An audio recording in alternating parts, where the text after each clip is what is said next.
हेमंत और सोनल एक दूसरे के साथ बहुत ही लंबे टाइम से रिलेशनशिप में थे और उनके रिलेशनशिप को लगभग 5 साल बीत चुके थे। हेमंत सोना से बहुत प्यार करता था और सोनम भी हेमंत से बहुत ही ज़्यादा प्यार करती थी। वो लोग रोज़ शाम को झील के किनारे एक दूसरे के साथ समय बिताते थे। हेमंत, और तुमने क्या सोचा है हम दोनों के बारे में आगे चल के? इसमें सोचना क्या है, शादी करूँगा तो तुमसे करूँगा, जो करूँगा तुम्हारे साथ करूँगा, मेरी ज़िंदगी में हर जगह बस तुम और मैं। हेमंत सोनम से बहुत ज़्यादा प्यार करता था, पर वो सोनम को खोने से डरता था और ना जाने क्यों बहुत साल से ही हेमंत को ये डर खाए जा रहा था कि कहीं सोनम उससे दूर ना चली जाए। सोनम की एक बेस्ट फ्रेंड थी जिसका नाम मोनिका था। वो रोज़ शाम को मोनिका से अपने और हेमंत के बारे में सारी बातें बताती जो जो उनके बीच होता। तो यार पता है हम लोगों ने डिसाइड किया है ना कि हम लोग 3-4 साल बाद ही शादी करेंगे। अभी हम लोग अपना फ्यूचर बनाएंगे। तू बता, तेरी क्या राय है इसमें? अरे यार, हेमंत उससे प्यार करता है और तू भी उससे प्यार करती है। तुम लोग को 1 साल के अंदर शादी कर लेनी चाहिए। आखिर अब किस चीज़ का वेट कर रहे हो फालतू में? और वैसे भी हेमंत जैसा हॉट लड़का ना तुझे ढूंढने पर भी नहीं मिलेगा। भाई साहब, 10 लोगों में अलग ही चमकता है वो। हेमंत देर रात में सोचता है सोनम की बड़ी याद आ रही, और रात में ही हेमंत सोनम को कॉल लगाता है और वो ये सुनता है कि उसकी कॉल बिजी बता रही थी। यह देखकर हेमंत गुस्सा होता है और सोचता है इतनी रात गई। कुछ देर बाद सोनम अपने तरफ से कॉल करती है। तब हेमंत सोनम से पूछता है, ये बताओ इतनी रात 12 बजे तुम पे किसकी कॉल आई थी और तुम्हारा नंबर बिजी क्यों बता रहा था? अरे यार तुम भी ना, वो मोनिका का कॉल आया था, उससे ही बात कर रही थी मैं, और इतनी रात में कहाँ बिजी रहूँगी। सोनम का बॉयफ्रेंड हेमंत और सोनम की बेस्ट फ्रेंड मोनिका दोनों लोग एक साथ एक ही जिम में रोज़ एक्सरसाइज करते थे और एक्सरसाइज के दौरान दोनों में कभी कभी बातचीत भी हो जाती थी। एक दिन, मोनिका सुनो, वो मुझे तुमसे कुछ ज़रूरी बात करनी है सोनम के बारे में। हाँ हेमंत, बोलो ना क्या बात करनी है सोनम के बारे में। वो कल रात में सोनम क्या तुमसे कॉल पे बात कर रही थी करीब 1:30 बजे के? नहीं तो मैं तो जल्दी सो जाती हूँ, एक्सरसाइज करने के बाद वैसे ही थकी रहती हूँ। मैं तो 10 या 11 बजे सो जाती हूँ, मेरे से तो बात नहीं कर रही थी। हाँ, कभी कभी ऐसा होता है कि हम लोग लंबी बात करते हैं क्योंकि हम लोग बेस्ट फ्रेंड्स हैं, लेकिन ऐसा नहीं है कि 1:30 बजे रात तक बात करें। क्यों, कोई प्रॉब्लम है क्या तुम दोनों के बीच? नहीं नहीं, ऐसा तो कुछ नहीं है। वो कल रात में मुझे बहुत अकेला अकेला लग रहा था, मैंने सोचा सोनम को कॉल कर लूँ, पर उसका नंबर बिजी बता रहा था। फिर उसने बाद में बताया कि वो तुमसे बात कर रही थी, और अब तुम कह रही हो कि वो तुमसे बात नहीं कर रही थी। अरे अरे, ऐसा कुछ नहीं है। कुछ ऐसी बातें होती हैं ना जो अपने बीएफ को नहीं बताई जाती, शायद वैसी ही कोई बात हो। बाकी ऐसी तो कोई बात होती तो वो सबसे पहले मुझे बताती। हाँ, मुझे भी ऐसा लगता है कि क्या पता कोई फैमिली का मैटर हो, इस वजह से वो मुझसे झूठ बोल रही हो। बाकी तो मेरी सोनम ऐसी बिल्कुल नहीं है। वो दोनों एक दूसरे से फूलों के बगीचे में मिलते हैं। तभी सोनम हेमंत से कहती है, ये देखो मेरी चूड़ियाँ नीली नीली कैसी लग रही हैं। अरे, ये चूड़ियाँ तुमको किसने दी? और तुम्हें तो चूड़ियाँ पहनने का कोई शौक नहीं था ना? तुमने ही मुझसे बोला था कि तुम्हें हाथ में कोई चीज़ पहननी अच्छी नहीं लगती, फिर तुमने आज चूड़ियाँ कैसे पहन ली? एक बार जब मैं तुम्हें ब्रेसलेट दिला रहा था जब तो तुमने नहीं लिया। हेमंत सोनम की बेस्ट फ्रेंड मोनिका को रोज़ एक्सरसाइज करवाने में मदद करता था। अपनी कमर स्ट्रेट रखो वरना तुम्हारी बॉडी का पॉस्चर बिगड़ जाएगा। और मोनिका को ये बात बहुत अच्छी लगती थी, और कहीं ना कहीं ऐसा लगता था कि मोनिका हेमंत को पसंद करती है। तभी उस जिम में सोनम आती है और बोलती है, अरे क्या हो गया? अभी तो बड़ा एक दूसरे के साथ चिपक के एक्सरसाइज करवा रहे थे, मेरे आते ही अलग अलग कैसे हो गए? अरे सोनम, ये तुम क्या बोल रही हो? वो मोनिका को ना कुछ पोस्चर गलत कर रही थी, इस वजह से बस मैं उसे समझा रहा था कि सही तरीके से करे, वरना क्रैम्प्स आ जाते हैं ना। ओह अच्छा, ये बात है। जिम में इतने सारे लोग हैं, ट्रेनर खुद है, लेकिन सबको समझाने की जिम्मेदारी तूने नहीं रखी है क्या?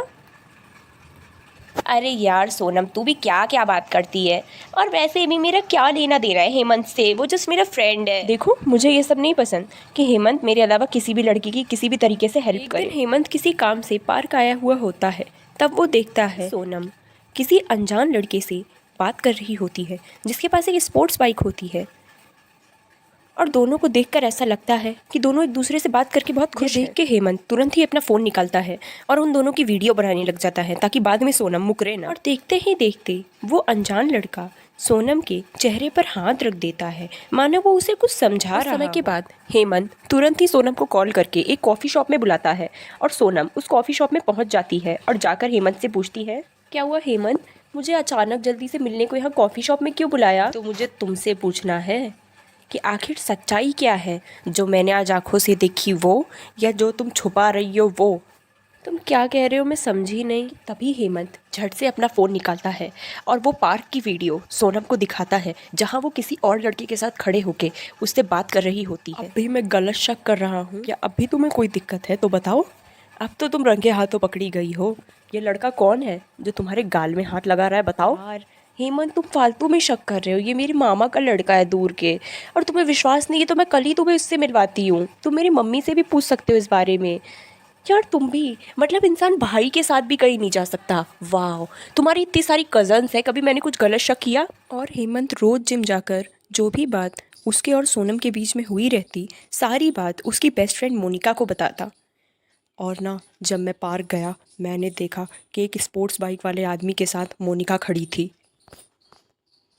और उस लड़के ने उसके गाल पे हाथ रख रखा था, मानो जैसे वो उसे कुछ समझा रहा हो। कि तभी मोनिका हेमंत के कंधे पे हाथ रख देती है और बोलती है, अरे हेमंत, तुम टेंशन मत लो, मैं हूँ ना, मुझे एक फ्रेंड की तरह समझो। और अगर मान लो कि वो नहीं बताना चाहती कि सोनम में और उस लड़के में क्या रिश्ता है, तो छोड़ो ना, क्यों फोर्स कर रहे हो, क्या पता कोई पर्सनल रिश्ता हो। को तो मोनिका सोनम की बेस्ट फ्रेंड थी, पर वो हमेशा ही उन दोनों की रिलेशनशिप के बीच में आग लगाना चाहती थी। और सोनम और हेमंत अब जब भी मिलते, सोनम सिर्फ और सिर्फ खाने पीने पर ध्यान देती। वो हेमंत से सीधे मुंह बात ही नहीं करती, जैसे अब उसको हेमंत में कोई इंटरेस्ट ही नहीं रह गया हो। कि तभी हेमंत पूछता है, सोना मुझे एक बात बताओ, तुम मुझसे प्यार करती भी हो या नहीं? आजकल तुम्हारा बर्ताव बहुत बदला बदला लग रहा है। तुम क्या बोल रहे हो हेमंत? अब मैं चैन से हॉट डॉग भी नहीं खाऊं? रोज रोज का शक, रोज रोज का शक। क्या दिक्कत है तुम्हें, बताओ। मुझे कोई दिक्कत नहीं है, बस मुझे दिक्कत ये है कि तुम अब मेरी पहले वाली सोनम नहीं लग रही हो मुझे। तुम मुझसे चीज़ें छुपाने लग गई हो। मैं तुम्हें रात रात को कितना कॉल करता हूँ, लेकिन तुम बिजी ही रहता है तुम्हारा नंबर। ऐसा क्या हो गया है तुमको सोनम? मुझसे कोई गलती हुई हो तो बात करो। और हेमंत सोनम से मिलने सड़क के किनारे पहुंच जाता है। वहां जाकर देखता है कि सोनम उसी लड़के के साथ खड़ी होती है जिसके पास स्पोर्ट्स बाइक थी, और जिससे वो उस दिन पार्क में बात कर रही थी। और हेमंत पूछता है, अरे तुम आज मुझे अपने मामा के लड़के से मिलवाने बुलाया है क्या? देखो हेमंत, मुझे तुमसे एक ज़रूरी बात करनी है। वो दरअसल बात यह है कि ये मेरे मामा मामा का लड़का नहीं है, इसका नाम राहुल है। ओह अच्छा, ऐसी बात है। वैसे मुझे तो पहले ही पता था कि ये तुम्हारे मामा मामा का लड़का नहीं है। बस मैं देखना चाहता था कि तुम ये ड्रामा कब ख़त्म करोगी। तो ये मेरा बीएफ है, नया बीएफ, ऐसे मान लो। हेमंत बेहद ही दुखी था, तो वो सारी बात मोनिका को बता देता है कि कैसे सोनम ने उसको धोखा दिया। मोनिका को लगता है ये सही मौका है हेमंत को अपने तरफ करने का और हेमंत को प्रपोज करने का। देखो हेमंत, मुझे भी तुमसे एक बात कहनी थी जो आज तक मैं कभी सोनम के सामने कह नहीं पाई। दरअसल मैं तुम्हें बहुत ज़्यादा पसंद करती हूँ और तुमसे प्यार करती हूँ।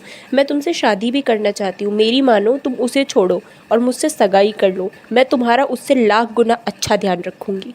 देखो राहुल, मैंने तुम्हारे कहने पर ही हेमंत को छोड़ दिया। अब तुम मुझसे शादी करोगे ना? और कब शादी करोगे यार? बस बाबू, मेरे पास थोड़े पैसे आ जाए। वो दरअसल मुझे 4-5 लाख की ज़रूरत थी। फिर मैं अपनी मस्त दुकान खोल लूँगा बीच सड़क पे, और हम लोग आराम से अपनी ज़िंदगी बिताएंगे, और मेरी और तुम्हारी शादी भी हो जाएगी। अभी मेरे पास कोई जॉब नहीं है ना। और कुछ समय बाद हेमंत और मोनिका उसी हॉल में एक दूसरे से सगाई कर लेते हैं।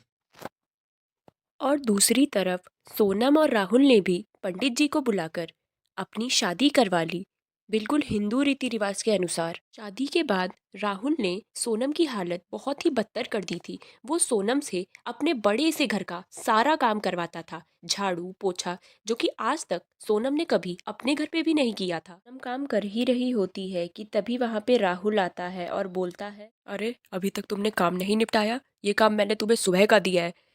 तुम पे घर के झाड़ू पोछा नहीं होता? काम ही इतना सारा है, और आपका इतना बड़ा सा घर है, तो करने में टाइम तो लगेगा। दूसरी तरफ मोनिका हेमंत से शादी करने के बाद सिर्फ पड़े पड़े फ़ोन चलाती। वो घर का कोई काम नहीं करती, बस खाट पे बैठ के फ़ोन चलाती, और हमेशा ही उल्टे सीधे तरीके के कपड़े पहनती, जैसे वो बहू नहीं, एक छोटी बेटी हो। ये क्या है मोनिका, घर का सारा काम पड़ा हुआ है, माँ अकेले कितना काम करे?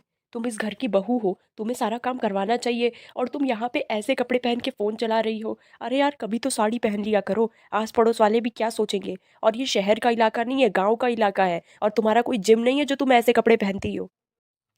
ओ हेलो, अपने वहम को दूर करो, ठीक है ना। तुम्हें क्या लगता है मैं तुमसे शादी करने के लिए मर रही थी? ये बोलो तुम्हारा दिल टूट चुका था, तुम्हारी उस सोनम ने तुम्हें धोखा दिया था, तब मैंने तुम्हारा हाथ थामा। अगर मैं उस टाइम तुमसे शादी नहीं करती ना, तो आज भी तुम सिंगल ही मरते। ये बात सुनकर हेमंत को बहुत ही बुरा लगता है और उसे अपनी गलती का एहसास होता है कि उसने सोनम के पास वापस जाने की कोशिश भी नहीं की और बिना कुछ सोचे समझे ही मोनिका से शादी के लिए हाँ कर दिया। हेमंत के सोने के बाद भी मोनिका अक्सर कॉल पे ही बात करती रहती और हेमंत जग जग के उसकी सारी बातें सुनता। हाँ हाँ यार, मैं तो परेशान हो गई हूँ अपने पति से, क्या ही बोलूँ मैं। पूरे टाइम रोकता टोकता रहता है, कभी फ़ोन चलाने को, कभी कपड़े पहनने को। अच्छा अच्छा, मैं तुझसे कल बात करती हूँ, लग रहा है जग गया है। तो वहीं दूसरी तरफ सोनम के साथ भी यही हो रहा था। जब सोनम सो जाती थी तो राहुल रोज रात में पता नहीं किससे कॉल पे धीरे धीरे बात करता था। अरे तुम चिंता मत करो, वो सो गई है। हाँ हाँ बोलो, आवाज़ आ रही है।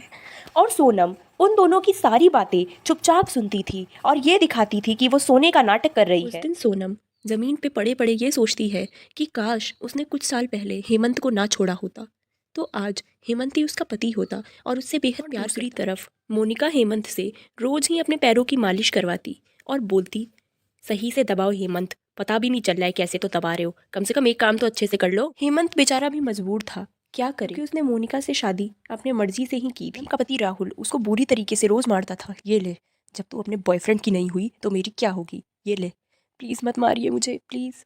एक दिन सोनम चुपचाप अपने घर से बाहर निकलकर कुएं के साइड में हेमंत को फ़ोन लगाती है और कहती है, हेलो हेमंत, मुझे पहचाना? हाँ, मैं तुम्हें कैसे भूल सकता हूँ, तुम मेरा पहला प्यार हो और आखिरी भी, पर जो तुमने मेरे साथ किया वो बहुत ही ज़्यादा गलत किया। हेमंत, मैं सब कुछ भूल के प्लीज़ तुम्हारे साथ वापस आना चाहती हूँ।